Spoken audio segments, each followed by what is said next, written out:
श्री राधे राधे। भक्तों, महान महान संतों भक्तों का चरित्र श्रवण करना जीव के कल्याण का परम साधन है। उसमें जीव का परम हित है। भक्तों संतों के जीवन का चरित्र, उनके अनुभव, उनके प्रेम को लेकर के आता है और इसीलिए कभी कभी बार बार सुनाया जाता है। मैं कार्तिकेय जी का चरित्र आपको सुना चुका हूँ, संत कार्तिकेय जी का, लेकिन फिर भी उड़िया बाबा का जब मैं चरित्र आपको सुनाने लगा, अनूप शहर में किस प्रकार से बाबा रह रहे थे, तो कार्तिकेय जी की स्मृति आना सहज है, क्योंकि श्री कार्तिकेय जी महाराज बाबा के चरण शरण में आए थे अनूप शहर में। और इसके पश्चात जब कर्णवास में महारुद्र यज्ञ हुआ था, तब श्री कार्तिकेय जी जो बाबा के द्वारा रमाकांत कहे जाते थे, उनको स्वप्न में अनुभव हुआ कि श्री महाराज जी ने इन्हें संन्यास दिया। उस समय रमाकांत जी ने स्वप्न देखा कि बाबा ने विधिवत संन्यास दीक्षा प्रदान की है। पूरा विधि विधान के साथ संन्यास उड़िया बाबा ने रमाकांत जी का किया है। इसलिए वो स्वयं ही विधिवत संन्यास ले लिए कि बाबा ने तो दीक्षा मेरी संन्यास की कर दी। लेकिन महाराज जी के अर्थात उड़िया बाबा के सामने आने में थोड़ा सकुचाते थे। तब रामदास जी ने, जिनकी चर्चा मैं पहले कर चुका हूँ, महाराज जी को सूचना दी कि प्रभु रमाकांत जी ने आपको स्वप्न दीक्षा से संन्यास आपसे प्राप्त कर लिया है, तो इसलिए उन्होंने अपना वेश संन्यास का बना लिया। तो ये सुन करके उड़िया बाबा ने रमाकांत को, जो बाद में कार्तिकेय जी हो जाते हैं, उनको उत्तराखंड जाने की आज्ञा दी और एक चादर भी दिया, ये लो, इसको ओढ़ो, जाओ। और साथ में अनंत ब्रह्मचारी जो थे, उनको साथ में बाबा ने भेजा। तो वे जो अनंत ब्रह्मचारी थे, अनन्य भक्त थे महाराज। उड़िया बाबा के तो थे ही, रमाकांत अर्थात कार्तिकेय जी के भी अनन्य भक्त थे और अनुगत सेवक। वे ऋषिकेश में लक्ष्मण झूला के समीप रहते हुए आत्म प्रेम पीयूष पान करने में दिन रात एक कर दिए। आत्मानंद ब्रह्मानंद में संपूर्ण रूप से भीगे हुए समाधिस्थ रहते थे और अनंत ब्रह्मचारी भिक्षा लाते थे और सब प्रकार की देखभाल करते थे। तो उत्तराखंड में छोटे अवधूत जी के नाम से बड़ी प्रसिद्धि हो गई थी और गीता प्रेस संस्थापक श्री जयदयाल जी गोयंदका का इनकी चर्या और स्थिति गति देख करके बहुत भाव विभोर दशा थी। तो जयदयाल जी इनको बहुत मानने लगे और इनको छोटे अवधूत जी कहते थे। बड़े मुग्ध हुए जयदयाल गोयंदका जी। और इसी तरह से कार्तिकेय जी भी जयदयाल जी से मिलकर बड़े प्रसन्न हुए। तो बाद में उड़िया बाबा भी ऋषिकेश गए थे, तो उनके सामने आने पर संकोच में गड़ जाते थे रमाकांत जी कि मैं अब ब्रह्मचारी वाला वेश न, और सन्यासी वाला वेश मेरा हो गया। अब बाबा के सामने, उड़िया बाबा के सामने आने में सकुचाते थे। इसलिए बाबा के पहुंचने के पहले ही वहाँ से चल दिए, क्योंकि वहाँ पर बड़ी प्रसिद्धि हो गई थी रमाकांत जी की। ऋषिकेश में बहुत प्रसिद्ध हो गए थे। तो उड़िया बाबा के आने पर संकोच के कारण चल दिए कि लोग बड़ाई करेंगे, बाबा के सामने मेरी बड़ाई करेंगे। तो उनको अच्छा नहीं लगा कि शिष्य की बड़ाई गुरु के सामने ऐसे करे कोई। तो सन्यास के पश्चात उन्होंने अपना नाम वासुदेव तीर्थ रखा था। जब स्वप्न में सन्यास दीक्षा हुई तो सन्यास के कपड़े पहने, तो वासुदेव तीर्थ अपना नाम रमाकांत ने रखा था। परंतु प्रसिद्धि छोटे अवधूत जी के नाम से हुई थी।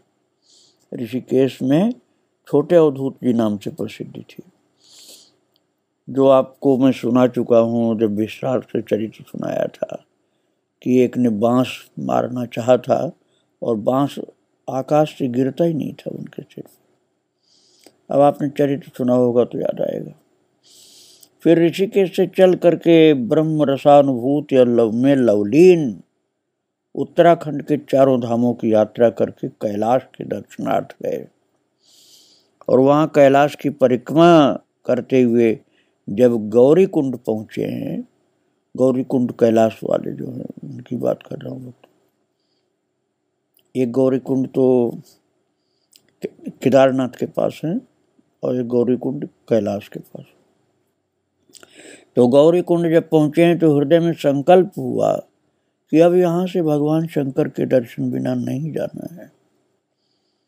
और महाराज वो स्थान जब गौरी कुंड कैलाश के पास में है वो 21,000 फीट ऊंचा है।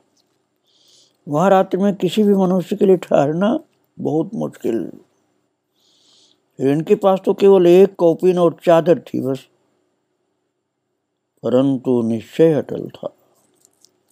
साथी लोग तो जान बचाने के लिए नीचे चले आए, किंतु ये हिमाक्रांत शिखर मंडित गौरी कुंड के तट पर जगत पिता भगवान शंकर और जगन माता भवानी के दर्शनों की लालसा से विकराल शीत की परवाह किए बिना बर्फ में परम विश्वास के साथ सिद्धासन पर आसीन होकर बैठे रहे। और जैसे बाल हट हो महाराज, भले ही बर्फ में गल जाएं, मृत्यु निकल जाए इसकी कोई परवाह नहीं। 3 रात बीतने पर भगवान का आसन जैसे हिल गया शिव जी का। और करुणा वरुणालय आशुतोष भगवान शंकर जगत जननी पार्वती के साथ 10 दिशाओं को अपने अतुल तेज से देदीप्यमान करते हुए प्रकट हुए। और श्री जगदम्बा ने तो अत्यंत वात्सल्य पूर्वक प्यार किया, प्रसाद खिलाया, कहा ये तो कार्तिकेय है। माता ने कहा ये तो कार्तिकेय है। इस प्रकार दर्शन देकर के अंतर्हित हो गए।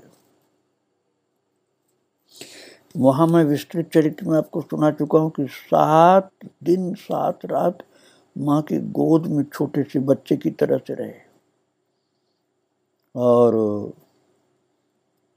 फिर कितना प्रसाद, दिव्य प्रसाद खिलाया था अन्नपूर्णा माता ने, वो किसी से जल्दी पूरा बताते नहीं थे। कभी कभी नाम मात्र का संकेत करते थे कि वो दिव्य प्रसाद सभी के लिए परम दुर्लभ है। और कार्तिकेय तो शिव पार्वती ने नाम दिया, बाद में महर्षि कार्तिकेय नाम प्रसिद्ध हुआ। और इस यात्रा की विशेषता ये थी कि उस समय भी भिक्षावृत्ति से ही निर्वाह किया। हिमालय के ऊपर माता अन्नपूर्णा ने तो 7 दिन तक खिलाया था, लगातार खाते ही रहे दिव्य प्रसाद। किसी भी प्रकार की तैयारी या परिग्रह नहीं किया, ऐसा नहीं कि कुछ रखना है आगे के लिए। केवल कौपीन अर्थात लिंगोटी और एक चादर जो बाबा ने दिया था, उड़िया बाबा ने दिया था, बस वही केवल था इनके शरीर पर। आपको अनुमान नहीं हो पाएगा वहाँ की शीत का, कितना माइनस में टेम्परेचर होता होगा, कि केवल बर्फ ही बर्फ, वहाँ और कुछ नहीं। कैलाश के गौरी कुंड में 21,000 फीट की ऊंचाई पर। ऋषिकेश से इनके साथ 4 संत चले थे, किंतु 2 बीच से ही लौट आए। केवल अनंत ब्रह्मचारी और स्वामी ज्ञानानंद जी अंत तक साथ रहे। वहाँ से नेपाल में श्री मुक्तेश्वर पशुपतिनाथ होते हुए फिर पैदल ही उज्जैन पहुंचे थे। वहाँ से ब्रह्मचारी अनंत द्वारा भस्मासुर की भस्म और संपूर्ण तीर्थों का जल महाराज जी के पास भेजा था। जब उज्जैन से चलने लगे तो भगवान महाकालेश्वर ने प्रकट होकर कहा, ठहरो, यहाँ ऐसे कुछ भक्त हैं जिनका तुम्हारे द्वारा कल्याण होगा। तब महाराज भगवान शिव की आज्ञा से मंगलेश्वर महादेव के समीप एक धर्मशाला में ठहर गए। तो ऐसा जान पड़ता है कि प्रत्येक धाम के धामी संतों का ध्यान रखते हैं। धाम के धामी अर्थात जो मुख्य देवता वहाँ के होते हैं। तो उज्जैन के तो मुख्य देवता महाकालेश्वर भगवान हैं, ज्योतिर्लिंग हैं, उनको संतों का ध्यान रहता है। इसीलिए महर्षि कार्तिकेय जब वहाँ से चलने लगे तो भगवान शिव जी प्रकट हो गए और बोले, नहीं जाओ, अभी बहुत से जीवों का कल्याण होना तुम्हारे द्वारा। महाराज, उच्च कोटि का कोई प्रेमी भक्त संत मिल जाए तो भगवान को प्रसन्नता होती। इसलिए महाकालेश्वर भगवान अत्यंत आनंदित होते रहे और जीवों के कल्याण के लिए कितने कितने लोगों को महाकालेश्वर भगवान ने, जहाँ बाबा रुके हुए थे मंगलेश्वर महादेव, वहाँ पर भेजते थे कि वहाँ महर्षि कार्तिकेय के पास जाओ। कई लोगों को स्वप्न दे दे करके महाकालेश्वर भगवान ने इनके पास भेजा था। और उन्हीं दिनों उज्जैन स्टेशन पर श्री राम नारायण नाम के एक गुड्स क्लर्क थे। माल विभाग जो होता है ना रेलवे में, उसके क्लर्क थे। उन्हीं की पुत्री विद्या देवी, जिनकी आयु 16 वर्ष से भी कम थी उस समय, अत्यंत भक्तिनिष्ठ बालिका थी और भगवान नाम संकीर्तन में वो भाव विभोर हो जाती थी। वो इनके सत्संग में आने लगी कार्तिकेय जी के। और एक दिन उनके यहाँ भगवान नाम संकीर्तन का विशेष समारोह हुआ। उसमें विद्या देवी भाव समाधि में लीन होकर समाधिस्थ हो गई। 8 घंटे तक, 8 घंटे से भी ज्यादा समाधि में रही। और जब उत्थान हुआ, अर्थात कुछ होश में हल्की सी आई, तो उन्होंने कहा, मैं राधा हूं, मैं राधा हूं, स्वयं श्री श्याम सुंदर पधारे हैं। महाराज ब्रह्मा जी, नारद जी और अनेकों देवता भी आए। उन्होंने श्री श्याम सुंदर के साथ मेरा विवाह किया, ऐसा बताया। भगवान श्याम सुंदर के साथ राधा स्वरूपा जो विद्या देवी थी, जिनको किशोरी जी बाद में कहा गया, उनका विवाह हुआ। तब से समय समय पर उन्हें श्री राधिका जी का ही आवेश हो जाता था और राधा रानी के आवेश में रहती थी। उस समय उनमें तरह तरह की अलौकिक चेष्टाओं का आविर्भाव, दिव्य लीलाओं के दर्शन और श्लोकबद्ध आदेश होते थे। उनमें ऐसा स्पष्ट संकेत रहता था कि तुम इन कार्तिकेय जी के तत्वावधान में रहकर लोकोद्धार का कार्य करो, इसलिए तुम्हारा जन्म हुआ है। इस प्रकार उनका जीवन अकस्मात परिवर्तित हो गया। उनमें दिव्य भाव, दिव्य तेज प्रस्फुटित होने लगा। वे घर छोड़ करके मंगलेश्वर महादेव पर कार्तिकेय जी के निकट में एक दूसरे मकान में रहने लगे। और वहां से श्री कार्तिकेय जी महाराज के पास, वहां से जब वृंदावन आए तो विद्या देवी का नाम अब किशोरी जी हो गया था। वो वृंदावन आई और किशोरी जी जब वृंदावन पधारी तो उनका दर्शन करने पर ऐसा जान पड़ता था मानो कार्तिकेय जी की महानता, स्थिरता, गंभीरता, मृदुलता, भक्ति भाव और बोध किशोरी जी में उतर आए। और महाराज किशोरी जी का कार्तिकेय जी के प्रति जो गुरु भाव प्रकट हुआ वो अद्भुत था। वो परम गुरु भक्ता थी। जब उन्होंने महाराज जी का पूजन किया गुरु भाव से, तो भाव उनका सच्चा देख करके लोग नमन करने लगे। जैसे जैसे पुष्प और रोली आज से पूजन करती जाती थी, वैसे वैसे सभी दर्शकों के मन भी उनको श्रद्धा के रंग में रंग जाते, भक्तों के मन, और भक्ति भाव से ओतप्रोत हो जाते। लोगों के आंखों से झरझर आंसू गिरते थे इनकी भक्ति देखकर। उस समय उनकी पूजा और महाराज जी ही दिखाई देते थे और सब भूल जाता था। महाराज जी ने संतों को बताया कि भाई साक्षात भगवती हैं इस समय। और उड़िया बाबा ने स्वामी आंजनेय जी को इनकी सेवा में नियुक्त किया। और जब मध्याह्न में प्रसाद लेकर के पहुंचते थे, श्री वृंदावन धाम में परिक्रमा में रुकी थी माता, तो दोनों लोगों को एक साथ प्रसाद पवाते थे। बुला करके जिस धर्मशाला में रुकी थी, तो कार्तिकेय जी के दर्शन करने आती थी। कार्तिकेय जी का प्रसाद का पात्र जब प्राप्त होता था तो हृदय से स्वागत होता था महाराज। उनकी मधुर रस की बोली, मधुर रस में भरपूर बोली जो थी, इष्ट रस से झुकी पलकें, सुनते और देखते ही बनता था। संत लोग भी भाव विभोर हो जाते थे उनकी भक्ति देखकर। उनकी श्रद्धा और भाव उमड़ कर नवीन सरस साम्राज्य में ले जाता था। दृष्टि बदल जाती थी दर्शन करने वालों की। सभी को यही लगता था राधा रानी ही प्रकट हुई। और सत्व गुण का सार क्या है, यह अनुभव होता था लोगों को।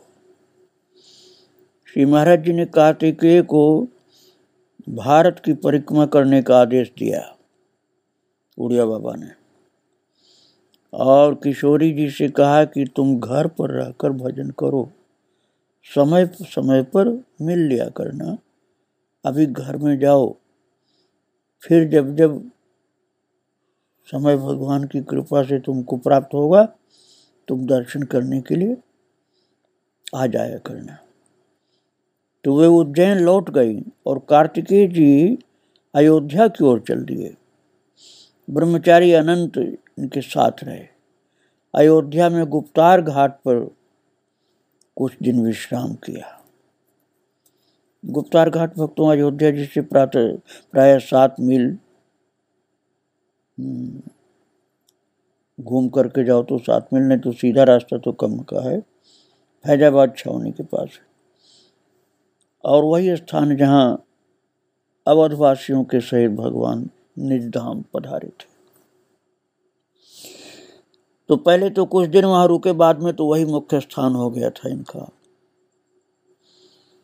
और श्री महर्षि कार्तिकेय जी के साधन और सरस जीवन का अद्भुत विकास हुआ था, जिसका लाभ भक्त जनता को बहुत प्राप्त हुआ। फैजाबाद छावनी पास ही थी, इसलिए मिलिट्री के बड़े बड़े अधिकारी लोग तो सत्संग में आते ही थे। अनेकों विद्वान और मनीषी भी प्रभावित हुए। उनमें आचार्य नरेंद्र देव भी थे। जब विश्व शांति के उद्देश्य से साधन भजन और शरीर शुद्धि के लिए योगासन का प्रचार आरंभ किया महाराज जी ने, तो अपार आनंद सबको प्राप्त हुआ। धीरे धीरे पूर्व की ओर बढ़ने लगे। बिहार में पहुंचने पर विश्व शांति मंडल की स्थापना हुई और लहरिया सराय से विश्व शांति नाम का एक मासिक पत्र भी निकलने लगा। बिहार के डिप्टी स्पीकर श्री जगत नारायण लाल बहुत प्रभावित हुए और उनकी प्रेरणा से जवाहरलाल जी भी मिले और महर्षि कार्तिकेय जी को हवाई जहाज द्वारा नई दिल्ली ले जाया गया। वहाँ से रेल और मोटर आदि के यंत्रयान में चढ़ना आरंभ, नहीं तो पहले पैदल ही चलते थे बाबा कार्तिकेय जी महाराज। वो उसमें जो प्रधानमंत्री जवाहरलाल जी थे वो महर्षि कार्तिकेय का दर्शन करके बड़े प्रसन्न हुए और उनका जो उद्देश्य था उसको सुन करके प्रशंसा भी किया कि आप महान संत हैं, आपका उद्देश्य बहुत अच्छा है, आप सबका कल्याण कर रहे हैं, और सहयोग का वचन भी दिया था। और वो कार्य विश्वायतन योगाश्रम नाम से प्रारंभ हुआ। उसका केंद्र दिल्ली में भी बना था, भारत में कई जगह शाखाएं थीं और उस संस्था के योगाचार्यों के अभ्यास से शारीरिक स्वास्थ्य, मानसिक स्वास्थ्य और भगवत भक्ति, ज्ञान सब का प्रचार हुआ था। और अब पूरा चरित्र मैं आपको विस्तार से 63 भाग में सुना चुका हूँ, इसलिए अभी विस्तार कुछ नहीं कर रहा हूँ। अभी केवल उड़िया बाबा के चरित्र में मैं जो अनूप शहर की बातें कर रहा हूँ, तो वहाँ पर ही रमाकांत जी पहले आए थे, जो बाद में सन्यासी हो गए। कार्तिकेय नाम भगवान शिव ने माता पार्वती ने दिया, महर्षि कार्तिकेय हो गए। और आखिरी दिनों में तो महाराज जी श्री महर्षि कार्तिकेय जी गुप्तार घाट ही रहे। वैसे तीर्थ यात्रा बहुत किया था। मैं आपको विस्तृत चरित्र में सुना चुका हूँ कि माता के प्रार्थना से 2 बार शरीर छोड़ते छोड़ते भी रुक गए थे। उड़िया बाबा तो सन 48 तक रहे और ये सन 53 तक रहे, 5 साल बाद तक। और किशोरी जी भी फिर वहाँ पहुंची, अयोध्या जी, वहीं महाराज जी का निर्वाण हुआ था। वो विस्तार से मैं सुना चुका हूँ आपको। किशोरी जी ने जिस वट वृक्षों के कुंज में सत्संग कार्तिकेय जी महाराज कराते थे, वहीं बाद में उनके जाने के बाद मूर्ति स्थापित की, श्री कार्तिकेय जी का श्री विग्रह विराजमान किया, जो आज भी है वहाँ। मैंने विस्तृत चरित्र में उनकी फोटो भी भेजी है, पूरा दिखलाया किस जगह। बड़ा ही सुंदर वट वृक्ष का कुंज है, गोलाकार उगे हुए 7 वट वृक्षों से बना है। उन्हें कार्तिकेय जी सप्तर्षि कहते थे। और योगाश्रम के द्वारा जैसे शारीरिक स्वास्थ्य सुधार का कार्य होता था, उसी प्रकार किशोरी जी के द्वारा लोगों के आध्यात्मिक सुधार का कार्य भी हो रहा था। और अब तो महाराज किशोरी जी भी जा चुकी हैं। मैं उनके चरित्र में, किशोरी जी का भी चरित्र मैंने सुनाया था तो बता चुका हूँ कि वो जा चुकी हैं। अब लाली जी हैं उनकी जगह। हमारे यहाँ एक भक्त आते हैं भजन, वो लाली जी का दर्शन कर आए। और जो कार्तिकेय सेवा सदन नाम का जो वहाँ छावनी में राजकीय भवन है, आर्मी के अफसरों ने बनाया, वहाँ भी हो आए भजन जी। तो बता रहे थे, सब दर्शन करने गए थे। तो उड़िया बाबा के चरित्र के माध्यम से मैंने अभी महर्षि कार्तिकेय की चर्चा की है। और बाबा से एक संत थे स्वामी हीरादास जी, और उनके साथ के और भी बहुत से संत थे। वो लोग भी अनूप शहर में बाबा से मिले थे। उनकी चर्चा मैं फिर करूँगा। आज माता किशोरी जी, महर्षि कार्तिकेय जी और इन सब के गुरुदेव उड़िया बाबा और उनके निकट रहने वाले सब संतों को बहुत भाव से बारंबार दंडवत कर रहा हूँ, बारंबार प्रणाम कर रहा हूँ। इन अलौकिक महान प्रेम के स्वरूप, ज्ञान के स्वरूप संतों की चरण रज में बारंबार दंडवत। श्री राधे राधे, जय श्री राधे।